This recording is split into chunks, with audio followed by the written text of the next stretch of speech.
Hey, what's up there, YouTubers? It's me again, Brian, aka Gamer55551, and I am back with a My 2 cent Nintendo/gaming video for this week, where I take a look at some of the stories that caught my attention and give you my thoughts and my opinion.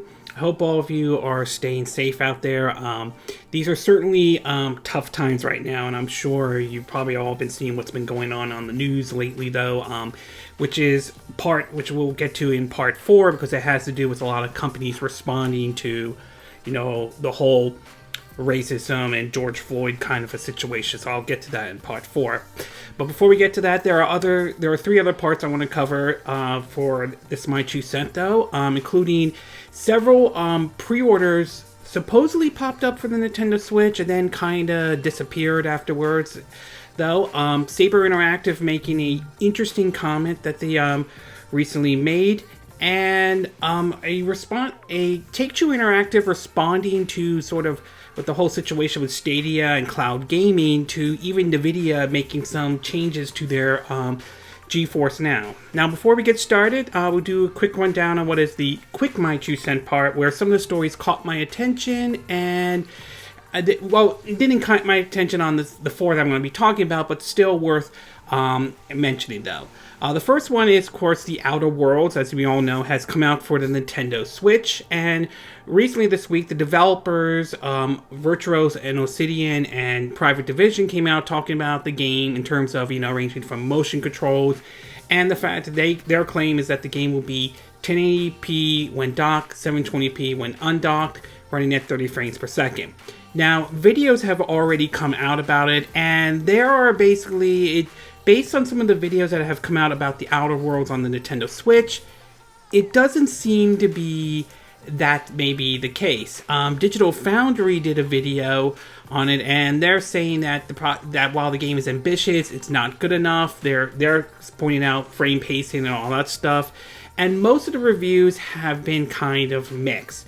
There have been some reviews, especially from Nintendo sites, such as like Nintendo World Report and all, in which they don't seem to like the game, same with Game Explained, while on the other hand, Nintendo Life and Nintendo Enthusiasts, on the other hand, think the game is actually good. And I've seen videos from places like Switch Outworld, Switch Watch, and Switch Up that apparently shows the game, well, looks like it's running better than what Digital Foundry shows. So I won't know until I get my hands on the game myself to see whether it's as bad as Digital Foundry claims it is, or if it isn't, or whether or not some of these are running on the day 1 patch, which is a 6 gigabyte or not. There are claims that it is, but you know what? I have to see the game myself to see if it's as bad as Digital Foundry says it is, or it's not as bad as some folks are making it claim to be. So I won't know until I get my hands on it, though. We also learned about Xenoblade Chronicles Definitive Edition became the #1 game this week in the UK, though, while we also heard it entered in at number 2, with Animal Crossing still on the top in Japan and all that stuff. But it does sound like Xenoblade Chronicles Definitive Edition seems to be off to a good start, though. And I am a little curious to see how the game will be on the MPG charts. Will it do good? Will it not do good? So we'll have to wait and see how that one plays out. We also learned that Gear Clubs Unlimited 2 will be getting sort of an exclusive, it's sort of a deluxe tracks edition. I think more tracks, more cars, and so forth, which is certainly nice for those who are racing fans. And we learned that there will be a definitive edition of Mortal Kombat 11 with all the DLCs. The downside is, for the Switch version, it turns out to be there won't be a physical version. Instead, it will be like, an empty box with a paper on it, with a digital code and all that stuff. So I would say you're probably, if you still want to get it for the Switch, your best option is just pick up the vanilla version of Mortal Kombat 11 and just buy the DLCs. That's how I think, though, but some might have a different view on that, but it is what it is. Okay, with the quick My 2 cent part now done, we'll now get to our first story, and this one has to do with several pre-orders that popped up. Now, normally around this time of year, though, when we start seeing pre-orders come up, though, around June, it usually means E3 is just around the corner and all that stuff, and that we were expecting sort of announcements and so forth. But of course, obviously, with E3 being canceled this year due to the whole, coronavirus situation, though, it was sort of uncertainty what things were going, like, what was going to happen or anything like that. This week we did see, however, several pre-orders did pop up, at least according to Amazon France. In an article from Nintendo Life, they first reported on May 28th, though, that several listings for several games were popping up on Amazon. They had Warner Brothers for Nintendo Switch, Xbox, and PS4. Square Enix, they had 2 games from Square Enix for the Nintendo Switch. Ubisoft, they had 2 games, basically for the Nintendo Switch, Xbox, and PS4. Bethesda had about basically 3 games, 2 of them for the Nintendo Switch, PS4, and Xbox, 1 for the Nintendo Switch. Capcom for the Nintendo Switch, and Take-Two Interactive, which had PS4, Xbox, and Nintendo Switch. This followed up with other listings from companies like Bandai Namco, Square Enix, Koch Media, and even Nintendo. However, after this report came out, apparently those game listings kind of disappeared and all. And so from an article from Nintendo Life, it reads, though, quote, "For about a week now, multiple mystery games for the Nintendo Switch appeared on Amazon France. The publisher linked to these listings include Bandai Namco, Bethesda, Ubisoft, Capcom, Square Enix, Warner Brothers, Take-Two, Koch Media, KOCH, and Nintendo, but there are no details of what these games could potentially be. Now, in the latest update, it's been discovered that all the third-party Switch games listed had been removed. If you try to access any of the existing page, you'll instead be presented the following page advertising you to return to Amazon's homepage. Interested, the placeholders listed and release dates for the 4 unknown Switch games on Nintendo are still live on the same website." Now, you could look at that in many ways, though. You could look at that as basically that maybe Amazon France made an error and those games really don't exist. But there's always a possibility that maybe Amazon might have jumped the gun a little bit, and maybe that it was not the right time to put those placeholders up. So it can go either way and all that stuff. But with E3 not happening and Nintendo right now, the whole situation with their directs are kind of in limbo, at least for the moment, though. They're telling, they told developers, just go ahead and make your announcements, just don't wait for us and all that stuff. So it's possible that maybe they were waiting to make their announcements and Amazon France kind of jumped the gun a little bit, though. But we'll have to wait and see. It could be, like I said, it could be a typo, it could be real. As for what any of these games could be, well, I mean, when you look at it, though, from Capcom, it's possible it could be, a brand new Monster Hunter game. It could be a new Mega Man, possibly Resident Evil in any way. That's my phone. As far as the one from Bandai Namco, could be, it's possible when it was up, it could have been maybe Dark Souls 2 and 3 possibly coming to the Nintendo Switch. Code Vein, that could be another one. Tekken, Soul Calibur's, maybe another entry in the Tales series, whether it's an old entry or the ones that have been currently right now on the PS4. Maybe another Sword Art Online game, though, so that's a possibility. For Bethesda, the one that could be Doom Eternal. We're still waiting to hear about the Switch version. It's possible it could be maybe Fallout 3 or Fallout New Vegas or even maybe Fallout 4. I enjoyed Fallout 4, just to point that out. Could be Evil Within 1 or 2, Dishonor 1 and 2. As far as Take-Two goes, it could mean many things. Maybe a port of Mafia. Maybe games from the Mafia trilogy could be making its way over to the Switch, or maybe Grand Theft Auto 5, or even Red Dead Redemption, though. There are rumors about a remake of Red Dead Redemption, so it could be any possibility, though. But like I said, it could be a typo and all that stuff, but we'll have to wait and see. So overall, very interesting what happened with Amazon France in terms of these so-called placeholders, though. I am curious whether these games really do exist or not, and if they do, I'm curious to see what kind of games we could be seeing from these companies coming to the Nintendo Switch. Okay, we're going to take a quick break, and when we get back, we're going to get to part 2, and this one has to do with a comment Saber Interactive recently made. The same Saber Interactive that did the port of Witcher 3 Wild Hunt on the Nintendo Switch. So we'll take a quick break, and we will be right back.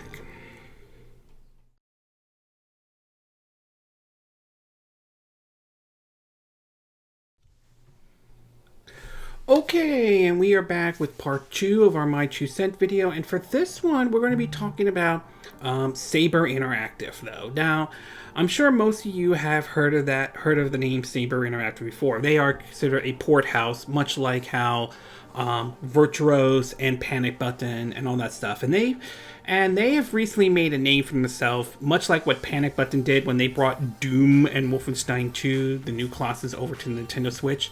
When they ported over Witcher 3 Wild Hunt, a game that is considered to be many to be graphically demanding and all that stuff, that impressed a lot of people, though. The fact that a system like the Nintendo Switch, which while more powerful than the PS3 and the Xbox 360, isn't as powerful, not as powerful as the Xbox One or the PS4, it was very impressive. Granted, it's not the version for everybody and all that stuff, so it isn't going to look as good as, say, what you would see on the PS4 or the Xbox One or even the PC version and all that stuff.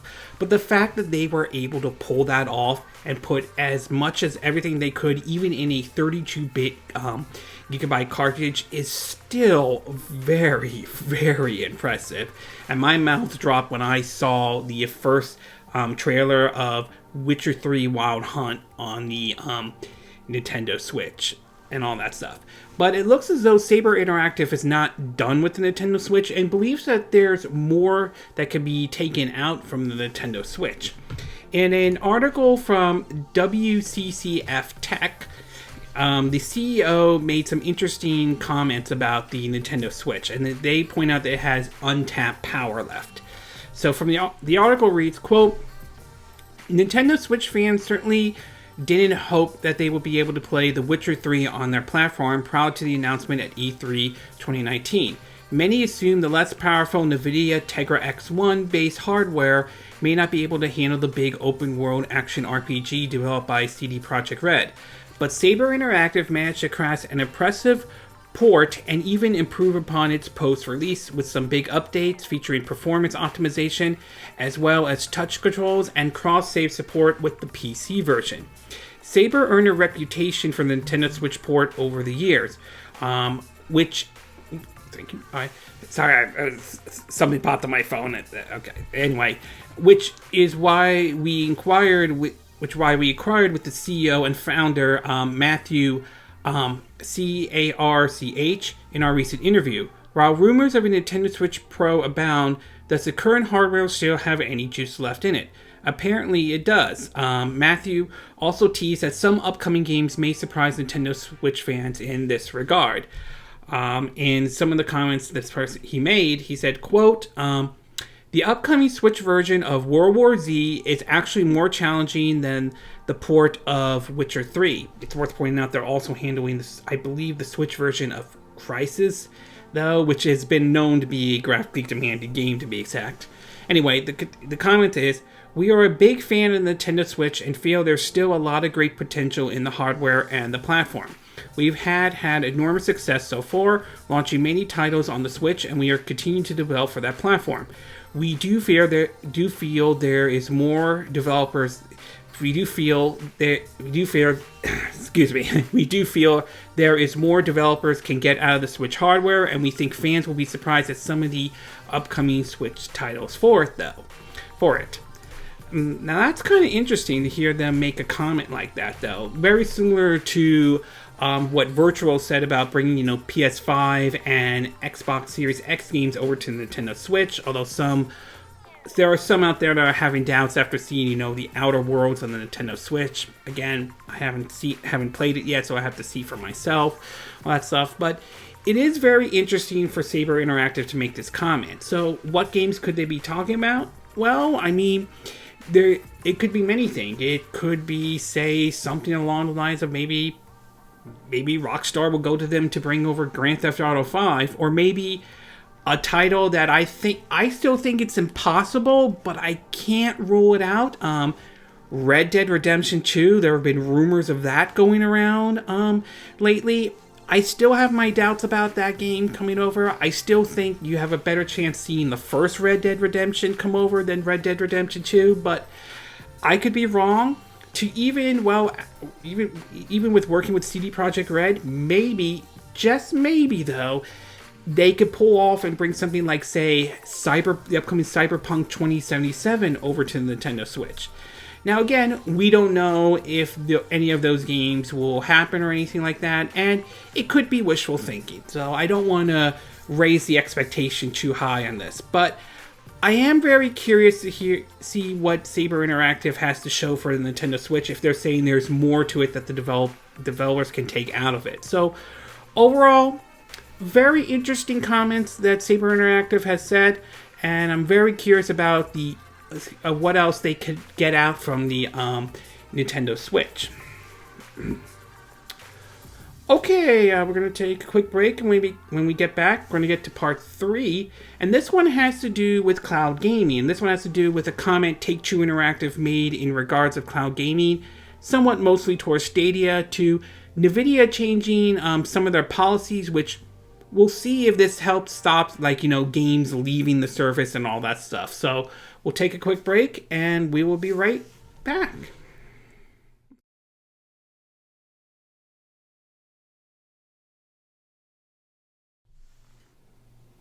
Okay, and we are back with part 3 of our My 2 Cent video, and for this one, we're going to be taking a look at cloud gaming, especially that has been on the news recently with both Stadia and NVIDIA's GeForce Now. Now, cloud gaming and all that stuff has been kind of got off to a bit of a rocky start and all that stuff, especially with the launch of Stadia last year, and even NVIDIA GeForce Now, as much as people like to praise it, has had some of its own issues, particularly with studios or companies taking their games off the service.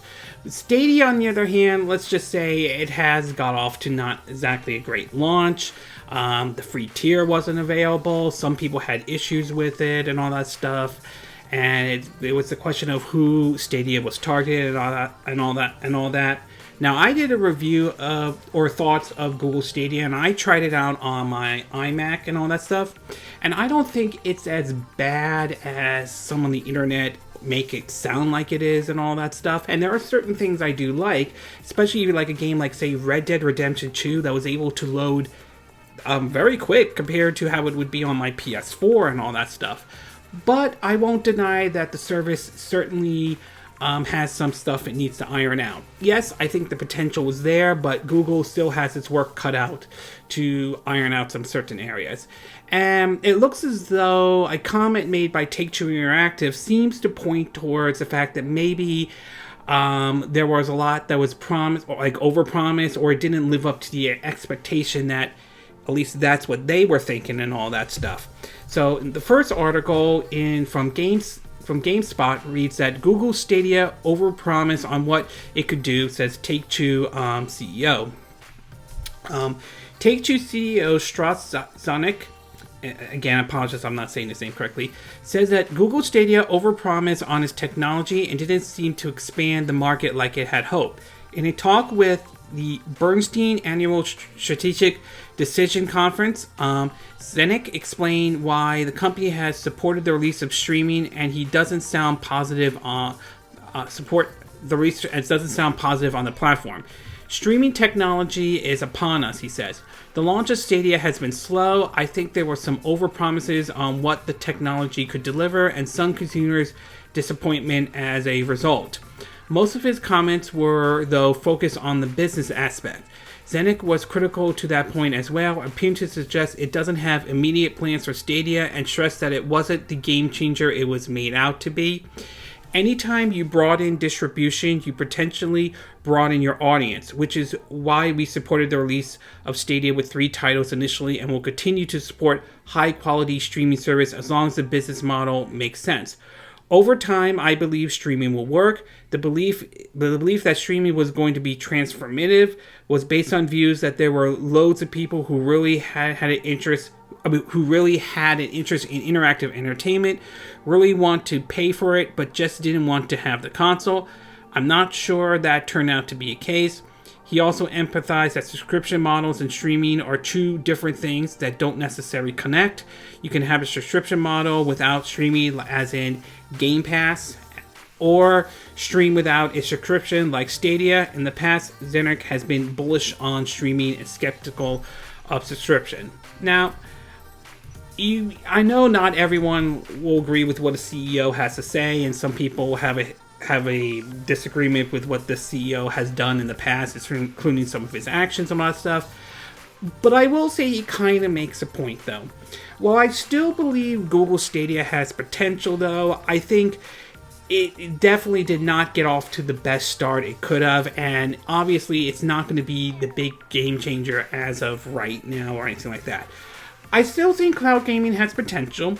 I do think there will be a point when cloud gaming will eventually become the new norm. But right now, I think there are still a lot of hurdles that have to become.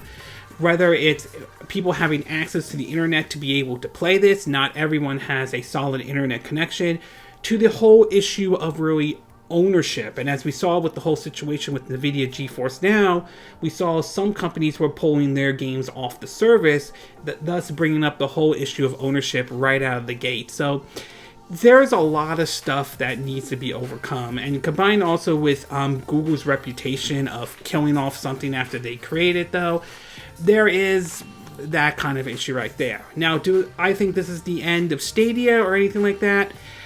At the moment, I would say the answer is no. I don't think Google is going to kill Stadia. I think they're still going to support it, though, but I still think Google has a lot to work out, and they're going to have to work really hard to make up for the bad launch they had with Google Stadia last year. So there are certainly some areas that they need to iron out and do a better job with. That's for certain, though. As far as NVIDIA GeForce Now, well, I've tried that service before, and while I definitely like what NVIDIA is doing with it, though, we've seen companies have pulled their games off the service and all that stuff, which, again, like I said, it brought up the whole issue of really ownership and all that stuff. Well, apparently it seems as though NVIDIA might be doing something a little bit different to at least try to stop this in a certain way. In another article from GameSpot, it reads that GeForce Now switched to an opt-in system after several companies removed their game. GeForce Now switched to an opt-in system allowing companies to choose to have their games included after several high-profile companies opt out of the service. It reads that GeForce Now is switching to an opt-in system for developers instead of the previous opt-out system NVIDIA announced on May 27th. GeForce Now, NVIDIA's cloud-based streaming service for PC, left beta in February and has seen a number of big game companies like 2K Games and Activision Blizzard remove their games from the service, not to mention Bethesda as well. The blog post from Phil Esler, E-I-S-L-E-R, General Manager of GeForce Now, starts that not only will companies need to opt into the service moving forward, but they would be removing games on May 31st if the companies do not opt in by that time. Esther further explains that participating in the service will not require any extra costs on developers that opt in. GeForce Now is an extension of the PC ecosystem. There is no cost for developers. Games just run without difficult porting requirements, helping them reach millions of players who don't have game-ready PC, Esther said in a blog post. The Long Dark, which was previously removed by developer Untitled Studios, returned to GeForce Now after the announcement change. An email from Hinterland founder and CEO Raphael von Lienerpope,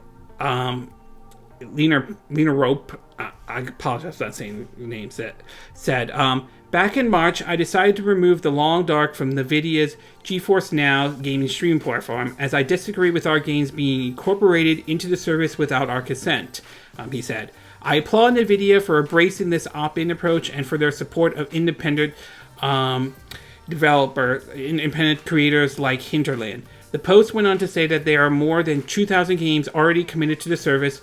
NVIDIA is currently listing all the approved GeForce Now game on its support site. Unlike other streaming services like Google Stadia, GeForce Now doesn't have its own storefront.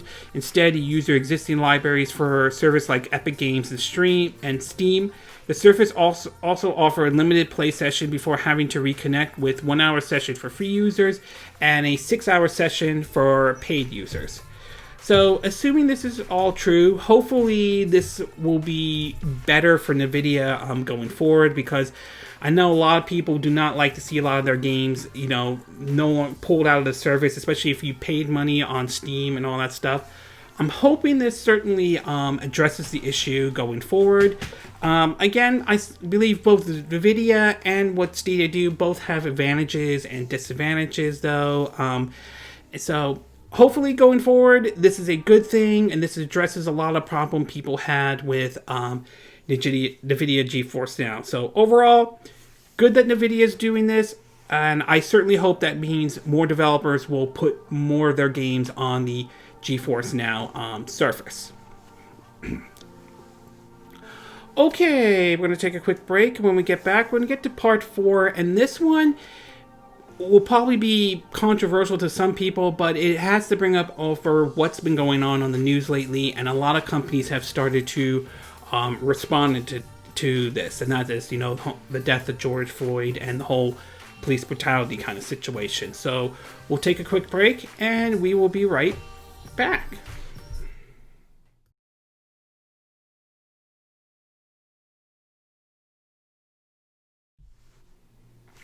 Okay, and we are back with our 4th and final part of our My 2 Cent video for this week. And this one, well, I know no matter what answer I'm going to give on this, though, there are people who either are going to agree or disagree. So I'm fully aware that if you don't agree with what I'm going to say, that's fine. If you do agree with what I said, that's fine. You can leave your comments in the comment section and all that stuff. And that has to do with the whole situation with George Floyd, and apparently the whole situation with companies responding to this. Now, I'm sure most of you have seen on the news basically what's been going on. We've been seeing a lot of protests on TV, though. Some of it, though, depending on the footage, some of it we've also seen, looters and all that stuff. But the broad consensus that we've been seeing a push, because of racial injustice and the police brutality, especially what happened to George Floyd. Again, I apologize if I'm not saying his name correctly. Who was basically who an officer put his knee on his neck that made him couldn't breathe and all that stuff. And that has triggered what we have seen a lot on the news lately. And apparently, it seems that this whole event seemed to have an impact on some of the companies that were prepared to make announcements and all that stuff, but decided to delay this because of what is going on. In an article the first one, the article from VentureBeat, it reads that, quote, game companies speak out against racism and injustice and cancels their events. It reads, quote, game companies have begun to speak out against racism and injustice during the worst civil unrest in the United States in decades.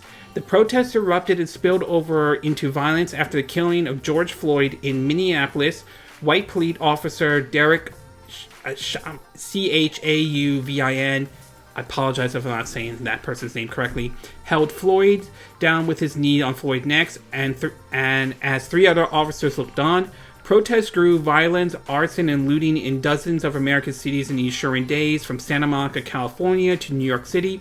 The game industry joined with others, such as former U.S. President Barack Obama, voicing their concerns on how to make this movement an opportunity to change society. Sony and Electronic Arts has canceled their big events this week, and others may follow suit if things get worse. Activision also announced that the newly 4th season of Call of Duty Modern Warfare and Call of Duty Warzone have been delayed, as well as the Season 7 of Call of Duty Mobile, though. The Entertainment Software Association, ESA, issued a statement and gathered comments from member companies. Just as with the shock of COVID-19 crisis, the game industry appears to be recognizing that this isn't just one more news event that can be ignored while gaming market continues. In fact, if the violence that is worse in decades in the US continues, the game companies will be wise to prepare for a second shock that could change the world, affect demand, and distract people from playing video games or otherwise lead normal lives. Back in March, as the pandemic lockdown hit, events such as the Game Developer Conference postponed due to the pandemic, and now many businesses were getting ready to emerge from the shelter-in-place rules in the U.S. The next couple of weeks were supposed to be the time when the announcement that would be next couple of weeks would have been couple of weeks were supposed to be the time when announcements that would have been made at the Electronic Entertainment Expos were scheduled to process as a digital-only event. Electronic Arts on Sunday canceled its Madden NFL 21 announcement, and it said in a tweet, "We stand with our African American and Black communities, with friends, player, colleagues, and partners. Our immediate attention is on action we can take to drive change against the unjust treatment and systematic bias that is plagued the nation and our world." One thing to point out this week is also that Sony canceled their event this week, despite what's been going on. And in a recent tweet, they said, quote, "We have decided to postpone the PlayStation 5 event scheduled for June 4th. While we understand gamers worldwide are excited to see the PS5 games, we do not feel that it's the right now it's the time for celebration, and for now we want to stand back and allow more important voices be heard," though. We've also heard other companies have kind of weighed in as well. Microsoft has weighed in, basically said, saying that, quote, basically said, "We stand together." Other companies have followed suit, even Nintendo. They have responded, basically saying that, quote, they said, quote, "Nintendo shares the pain felt in the United States after the tragic death of George Floyd, and we stand with the Black community and all those who recognize our shared humanity and fundamental belief in equality and justice. We reject bias, exclusion, oppression, and the violence that led to these complete and unnecessary deaths. We are committed to fostering equality, inclusion, and diversity in all aspects of our business and the work we do." While the Pokemon Company has released a statement saying, quote, "Here at the Pokemon Company International, we believe in friendship, inclusivity, and equality. These are values that anchor the Pokemon brand. There is no place for oppression within our community. We stand in solidarity with our Black employees, fans, and families who continue to be impacted by system racism and senseless violence. We will be making a $100,000 donation to the NAACP and a $100,000 donation to Black Lives Matter. Our commitment to you is ongoing, and our support will be as well. We believe that Black lives matter." Now, there are many. You could look at this in many different ways in terms of what these video game companies are doing. Some may say that this is a good thing that they are doing this, and especially since Sony probably decided this probably would not be the best time at this moment to talk about the PlayStation 5. Others may look at it from basically that this might be just a PR stunt, making them look good and all that stuff. So, for me, there's two sides of the coin on this one, though. It's a very tough thing, and I can see both sides of this argument, though. I know some will disagree with me on this, but I really do concede both sides of this argument. I think, on one hand, I think it was right for Sony to cancel their event, because I think there was a good chance they could have been criticized of saying, "Why are you holding this event in this extremely tough time that we are facing right now," though. But on the other hand, like I said, there can be basically the issue of, like, basically this could be nothing more than viewed as a PR stunt, and I can see why some people will look at it like that, though. As for the whole situation that is going on, I know some are going to view this as political. Some of you are not going to 100% agree with me, though. And I'm sure we've all seen the looting and, the protests, but also the looting. Especially we saw Nintendo World Store in New York City. Its glass got destroyed and all that stuff. Here's where I stand on this. I know not everyone will. Some people may or may not understand it. Some people will say, well, you don't understand what's going on. You're white and all that stuff. And that's true. And yes, I didn't grow up in a bad neighborhood and all that stuff. I didn't grow up with a single parent, though. But that doesn't mean I'm not aware of life outside of where I live and all that stuff. And I will say that I do believe that police officers do have a right to protect themselves, and they do have a right to serve and protect, and do have to do their jobs. I still believe that, though. Having completely said that, though, that doesn't mean I agree what that officer did to George Floyd. What that officer did was inexcusable and unacceptable.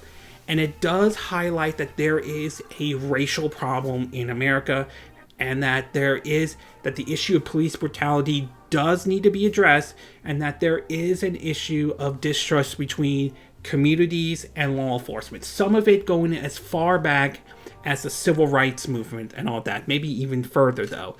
This is a problem that does need to be addressed. I do agree that, yes, there needs to be some reform in our law enforcement and so forth, but we also need to do it in a way that basically does so that we're not tying law enforcement's hands and not preventing them to do this job. I am an uncle, but I have a nephew whose dad works at law enforcement, though, forensic side, but still in law enforcement, though, and when we started to see what was going on TV, he was kind of worried what was going to happen to their dad and so forth and all that, and I can understand that worry, but I also cannot ignore that this is a problem that is not going to go away anytime soon. We cannot kick the can down the road anymore. We really have to address this issue, though, okay? Yes, law enforcement has to do their job. Yes, police officers do have a right to protect themselves if some nutcase goes after and attacks them. But that doesn't mean we should ignore police brutality, nor what happened to George Floyd was unacceptable, just like what happened to the late Rodney King and so forth. This is an issue that's not going to go away. We need to address it, and we can no longer kick the can down the road. I know whatever answer I'm going to give or whatever response I'm going to give is not going to appeal to everybody, but I stand behind what I said, and I'm trying to give the best possible answer I could give. I'm aware it's not going to appeal to everybody, but this is where I at least stand on this issue in particular. Okay, this concludes this My 2 Cent video for this week, and again, these are my opinion. What are yours? What are your thoughts about this whole situation with the Switch pre-orders and now being taken off of Amazon France? Do you think Amazon France kind of jumped the gun a little bit? Do you think do you think this, excuse me, sorry, do you think this was a typo or sort of mistake on their part?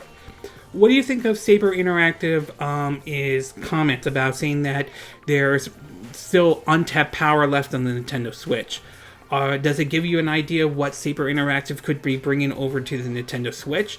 Are there games you think that may seem impossible, but you think it's possible to be pulled off on the Nintendo Switch? What are your thoughts about the situation both with NVIDIA and, GeForce Now and Google Stadia? Do you think Take-Two Interactive was right that there was maybe too much overpromising for Google Stadia? Do you think Stadia could rebound? Do you think this opt-in approach for NVIDIA GeForce Now is the right thing to do?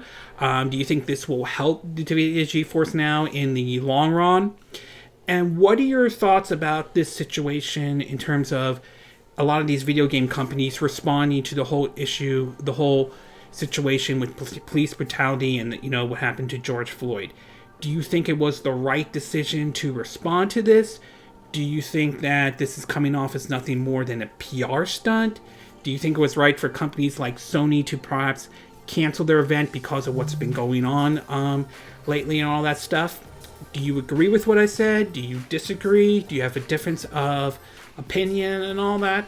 As always, sound off on the comment section below. Let me know what you think. And if you like this video, I hope you hit the like button. I would appreciate it. And I hope you do subscribe to my YouTube channel. If you do, make sure you hit the bell icon for notifications of any new videos I put up. Also, feel free to share this video if you want to, and feel free to donate to my channel if you like. You could do it through PayPal me or Patreon. Links will be in the description down below. And I will see you again next time when I do another video. Hopefully that'll be soon. Until then, from Southern California, I wish you all a good day, and I hope all of you are staying safe out there. Bye!